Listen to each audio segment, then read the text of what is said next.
Okay. Uh, Now we are continuing from the discussion where we left in the first session. Okay, so we were discussing the Tanzimat and Islahat reforms. We were discussing the significance of this transformation process and this reform process and its context of change. Now, we will add another point of discussion to this process, to this period. This is the establishment of political associations. So, in the Ottoman Empire, in the late 19th and the early 20th centuries, we witnessed the rise of political associations. These political associations tried to challenge the autocratic rule. So basically, their significance was to challenge the autocratic rule in the Ottoman Empire. They also promoted modernization, constitutionalism, and reform. The most prominent groups in this context were the Young Turks and the Committee of Union and Progress. Okay, so let's explain the Young Turks as the first one. Okay, the Young Turks movement established in response to the autocratic rule of Sultan Abdülhamid II. As you remember from your history courses, Sultan Abdülhamid II suspended the 1876 constitution and he dissolved the parliament. So the movement comprised various political and intellectual groups that advocated constitutionalism in Ottoman Empire, and this group sought for political reform and modernization against the autocratic rule of Sultan Abdülhamid II. Regarding the ideology of Young Turks, we can conclude that the Young Turks were united by their opposition to the autocratic regime of the Ottoman Empire. Their main goal was to create a more inclusive, modern, and democratic society. So the Young Turks mainly aimed to restore the 1876 constitution and to establish a constitutional monarchy again. They also promoted equal citizenship rights, as we discussed before. They wanted to establish and maintain these equal rights for all subjects of the Ottoman Empire, regardless of their religion or ethnicity. However, the Young Turks movement had to operate in a secret network of underground cells. So they published newspapers and other materials to disseminate their ideas to the society. They also engaged in political activism and they organized protests. Okay, let's explain the Committee of Union and Progress. The Committee of Union and Progress was founded in 1889. They were a group of exiled Ottoman intellectuals. Initially, the organization functioned as a secret society and they operated covertly within the empire.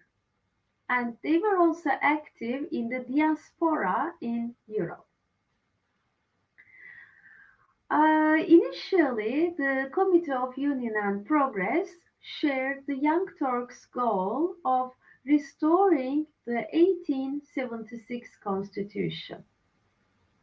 They also tried to establish a constitutional monarchy, and they adopted a centralized, secular, and a nationalist vision for Ottoman Empire. In order to realize these goals, they emphasized the importance of a strong and modern state, and they advocated these reforms in economy, military, education, and society in order to create this modern state. Okay, so in this context, we need to explain the Young Turk Revolution in 1908. So, the Committee of Union and Progress played a central role in this Young Turk Revolution. They successfully forced Sultan Abdülhamid II to reinstate the 1876 constitution.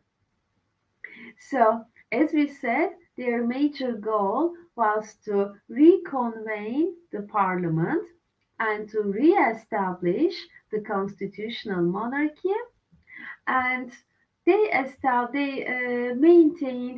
secured their goal. Therefore, this revolution marked a turning point in Ottoman Empire's political landscape, because with this revolution, the committee became a dominant force in Ottoman politics. So, if we sum up this discussion, the emergence of political institutions started with the Young Turks movement and the Committee of Union and Progress, and these two institutions played a crucial role in shaping Ottoman Empire's political and social landscape. These groups, as we said before, advocated modernization, constitutionalism, and reform in the Ottoman Empire.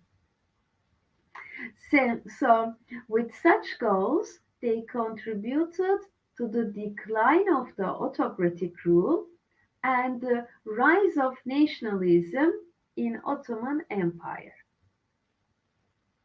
Okay, so let's analyze the key players involved in this reform process.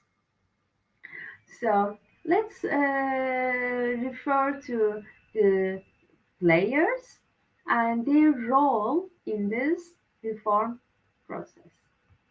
Okay, so firstly, let's begin with Ottoman sultans. So, in the first session, we referred to Sultan Mahmud II and then Sultan Abdülmecid I. These people were instrumental in initiating and implementing modernization efforts. So they were critical actors in this regard. There were also important reformist bureaucrats. The example of these bureaucrats was Mustafa Reşit Pasha. He was the architect of Tanzimat reforms. Later, we find Mithat Pasha and Said Pasha. They also played key roles in designing and enacting these reforms. When we are discussing the players within this reform process, we should also refer to the European powers. In this context, we find the European diplomats, advisors, and military officers. They contributed to the modernization of the Ottoman Empire's reform process by providing their expertise, funding and political support. Okay, so these reforms that we have been talking about aimed to address the Ottoman Empire's social, economic, and political challenges, and by doing so, they tried to shape the development of a modern society, modern economy. Okay, in the first session, we also referred to the millet system in Ottoman Empire. So let's explain what this millet system entails and how it functions in Ottoman system. Okay, as we said in the first session, Ottoman Empire was a diverse and multi-ethnic empire. There were various religious and cultural groups, and there were various different languages and ethnicities within this region. Ottoman Empire's general approach to citizenship and to the governance of these diverse populations was largely shaped by the millet system. Millet system was a unique administrative structure, and it granted a degree of religious, legal, and cultural autonomy to its non-Muslim subjects. Okay, so let's analyze the citizenship practice in the millet approach, and let's try to understand how it developed further. Okay, so the concept of Ottoman citizenship was not identical with the modern definitions of citizenship. The modern definitions of citizenship emphasizes individual rights and equal treatment under the law. Ottoman citizenship was primarily defined by allegiance to the Sultan and adherence to the social and religious hierarchies within the empire. Therefore, in this system, we don't find the modern definition of citizenship concept with individual rights, but we find primarily allegiance to the Ottoman sultans, which corresponds to the citizenship in Ottoman Empire. As we said before, there was the division between Muslim and non-Muslim subjects in Ottoman Empire.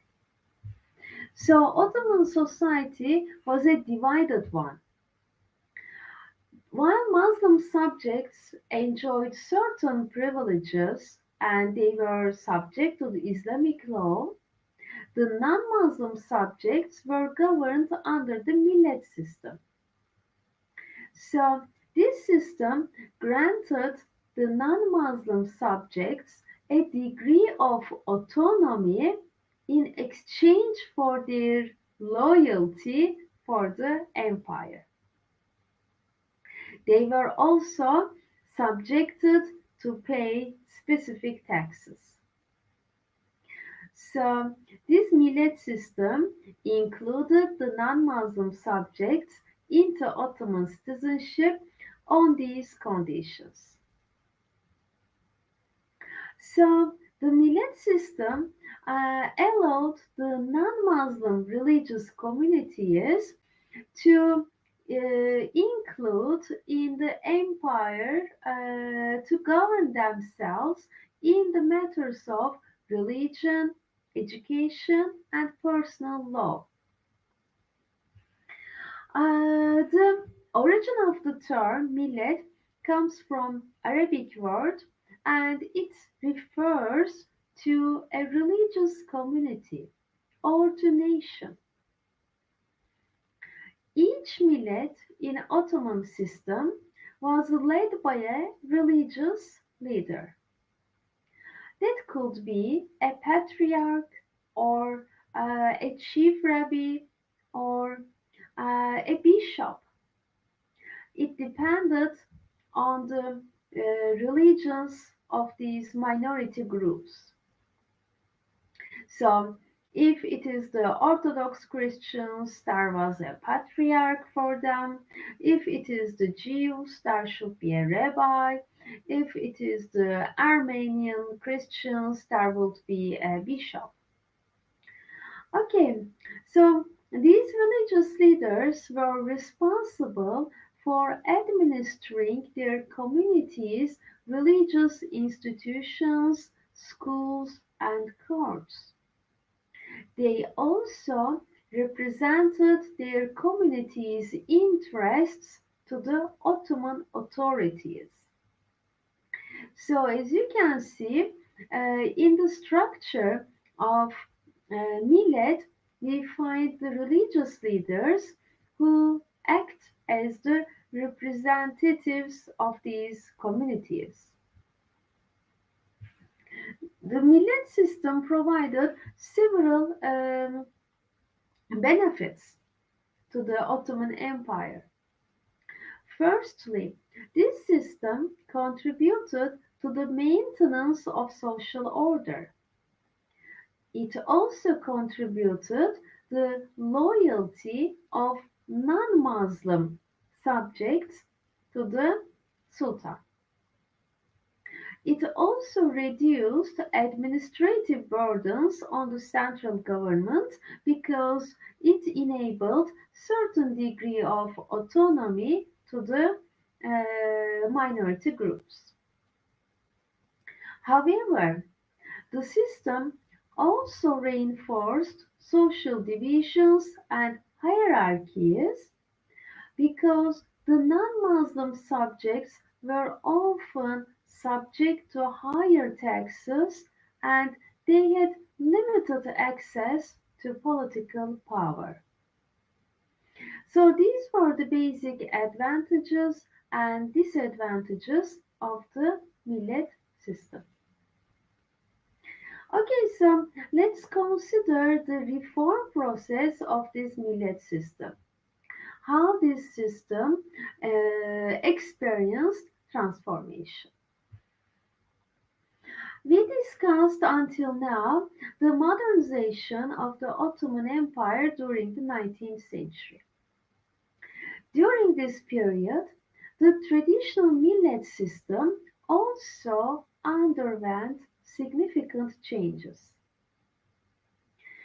The Tanzimat and Islahat reforms, which we discussed before, aimed to provide equal citizenship for all subjects. And these equal rights were granted regardless of religion, ethnicity, or language. And it also granted the non-Muslim subjects legal rights and representation in the government. However, these reforms also contributed to increased tensions between various ethnic and religious groups. It also contributed to the rise of nationalist movements. As you know, that period was the awakening of nationalism in Europe. Therefore, these minority groups, as the subjects of Ottoman Empire, were also influenced by these ideas in Europe. Therefore, although Ottoman Empire implemented Tanzimat and Islahat reforms, and it implemented equal citizenship rights to these groups, it couldn't stop the rise of the nationalist movements among these groups. Therefore, these movements led to the eventual disintegration of the Ottoman Empire. Okay, so if we summarize this millet concept and if we summarize this citizenship concept in the Ottoman Empire, we can say that the citizenship practice in the Ottoman Empire was closely linked to the millet system. And this millet system granted a degree of autonomy to non-Muslim religious communities. By doing so, it aimed to maintain social order and imperial control over these groups. So, the millet system was successful in achieving stability and diversity within Ottoman Empire for many centuries. However, in the modern period, with the rise of nationalism, the millet approach was not enough to continue the stability and diversity within this empire.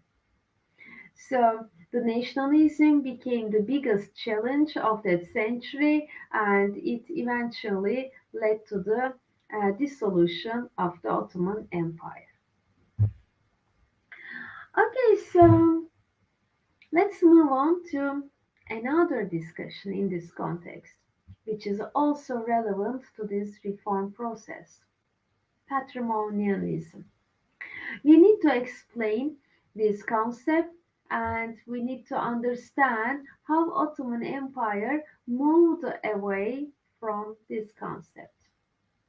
Okay, so in the late 19th century and early 20th century, Ottoman Empire also moved away from a patrimonial state and it moved towards a more centralized, interventionist, and a modern economy.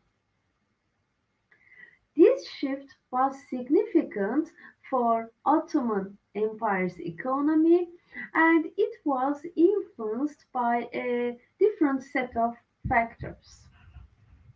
One of these factors was Ottoman Empire's desire to catch up with the Western powers. So, as you see, the European ideals were influential in this crucial reform, and the Ottoman Empire also tried to maintain its territorial integrity via reforms in this issue.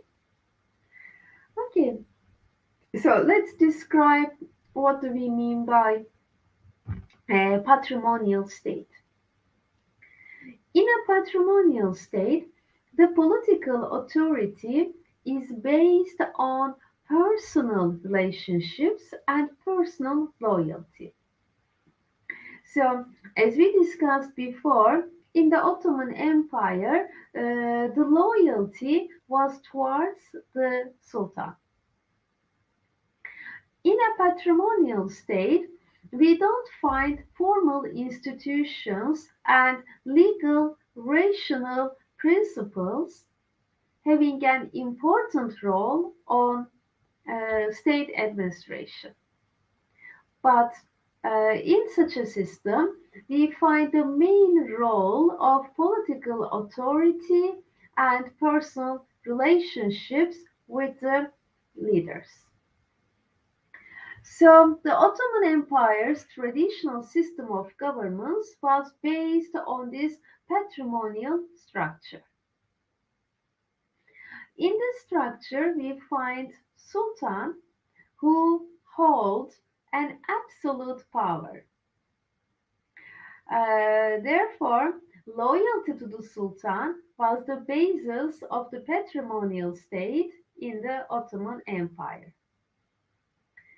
Ottoman Sultan could delegate its authority to various local elites and religious leaders if he wants to. So this was the basis of the administrative structure in the Ottoman Empire.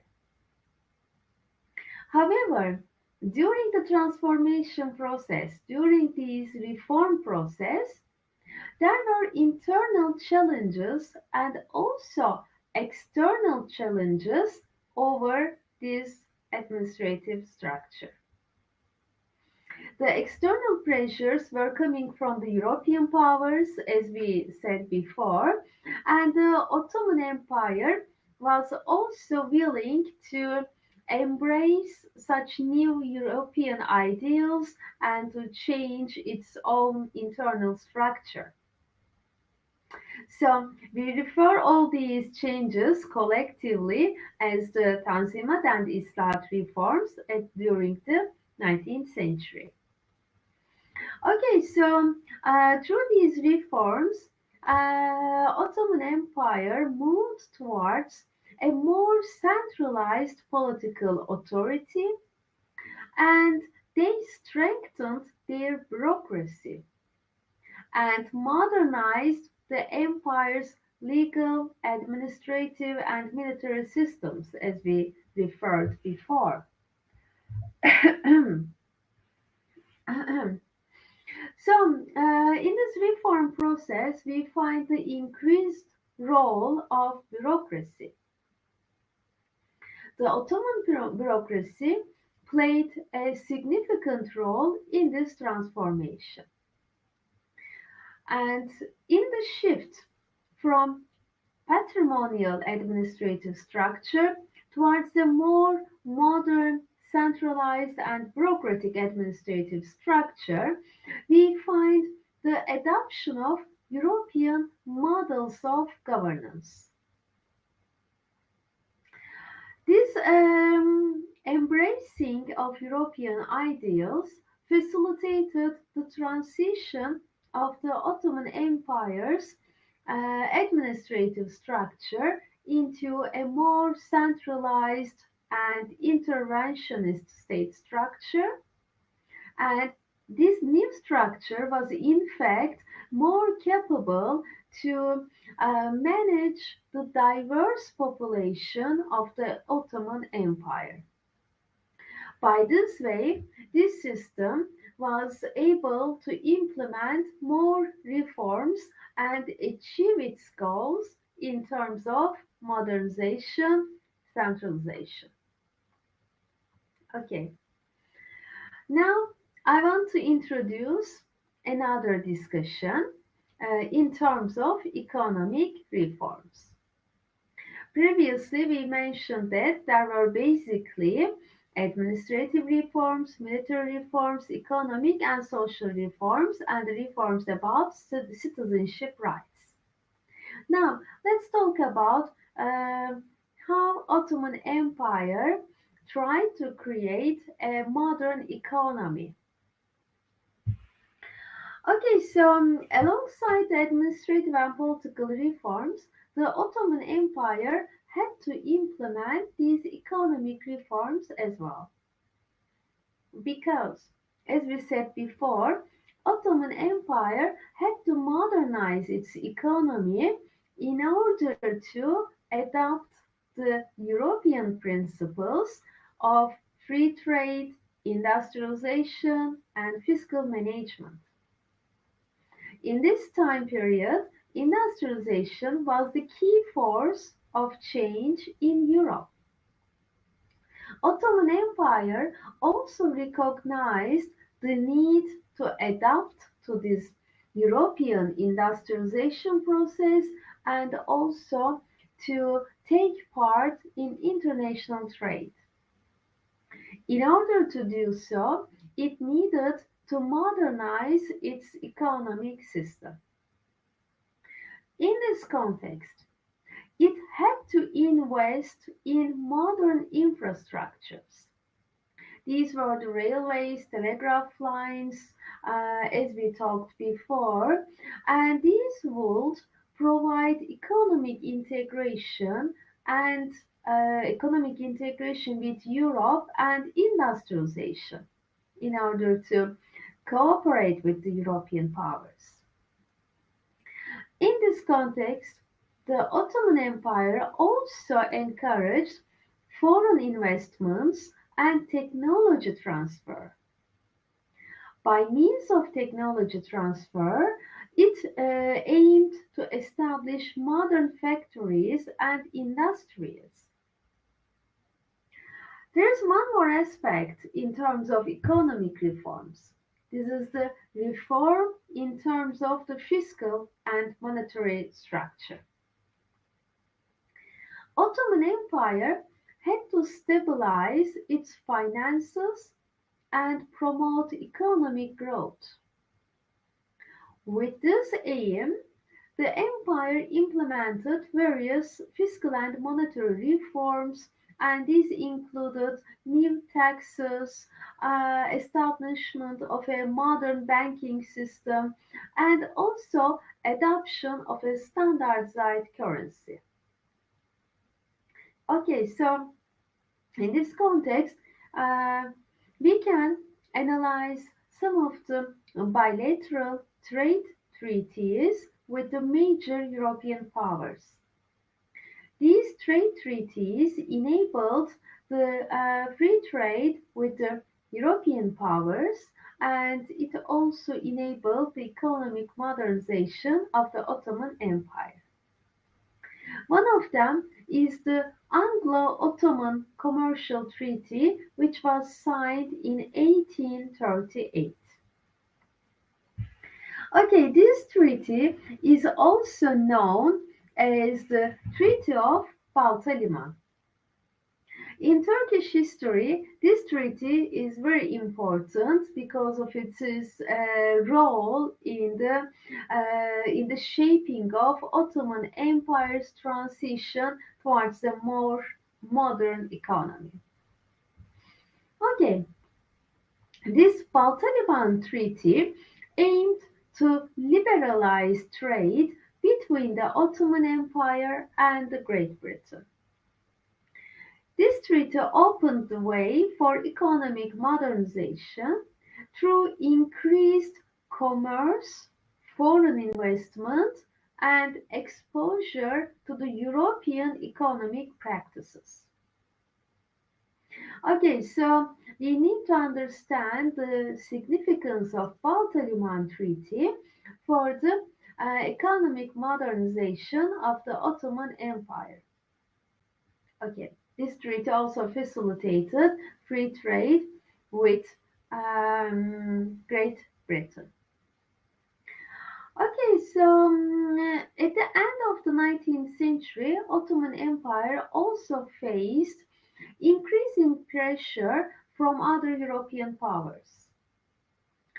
And due to that pressure, it had to modernize its military economy in order to maintain its territorial integrity and in order to compete with these Western powers.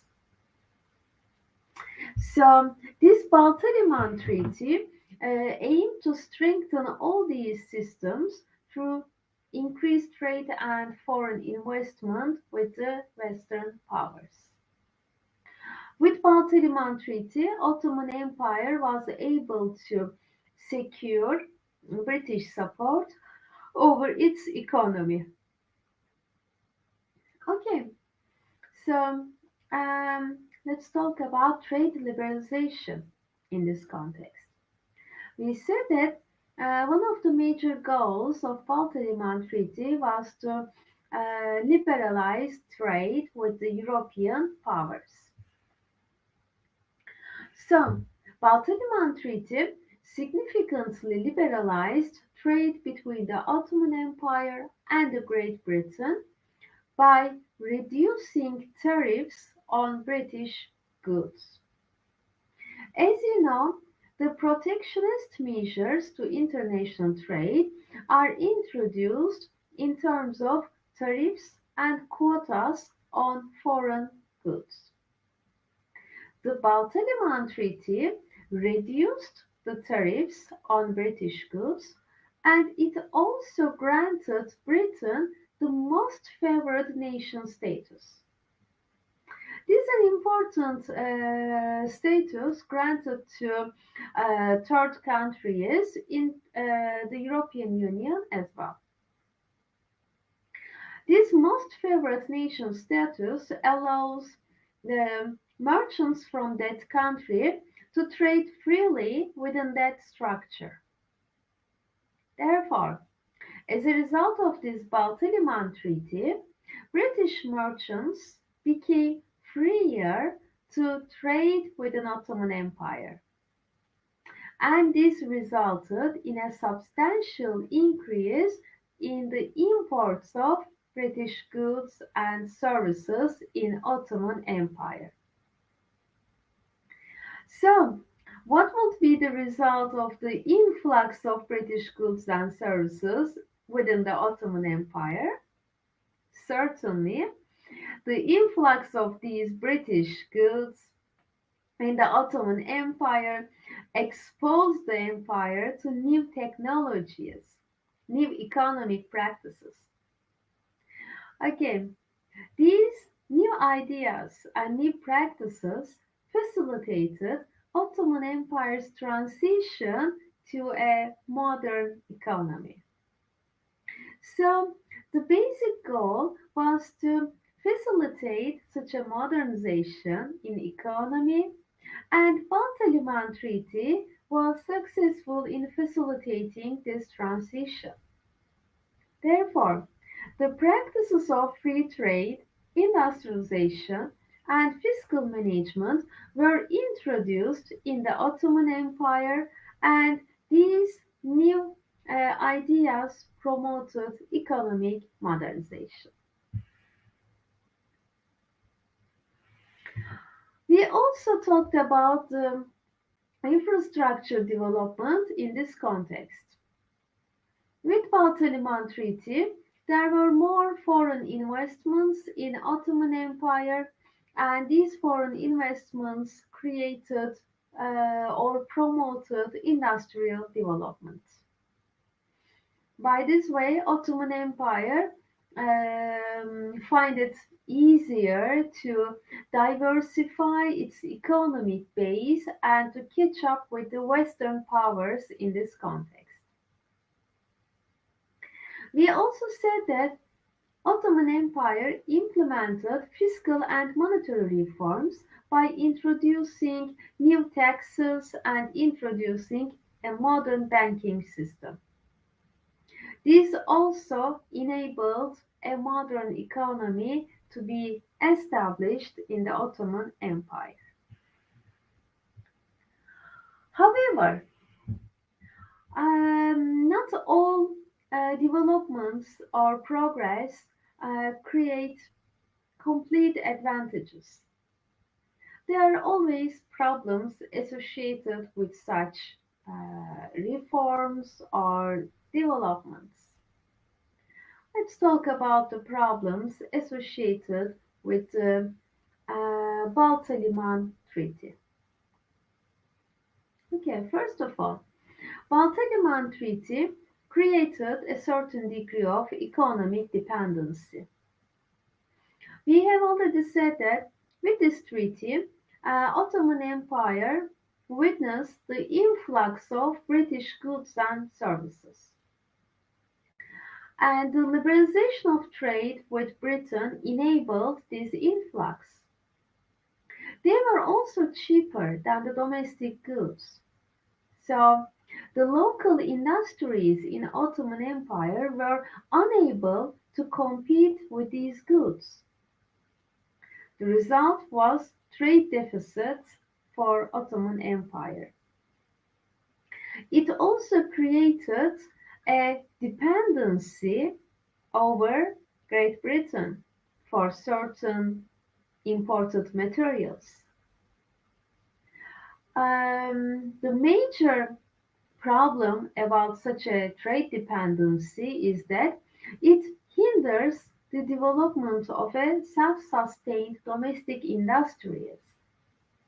So when a country becomes reliant on another country for cheap goods and services, then the local sectors in that country would find it impossible to develop. So that was the major outcome of Balta-Liman Treaty, and it created a major economic dependency over Britain. Okay, now we have only a few minutes left, so I'm finishing here and I will continue in the third session. We will have a 5 minutes break, and after this short break, we will continue with these problems associated with this treaty. Thank you very much for participating in this session, and thank you very much for listening.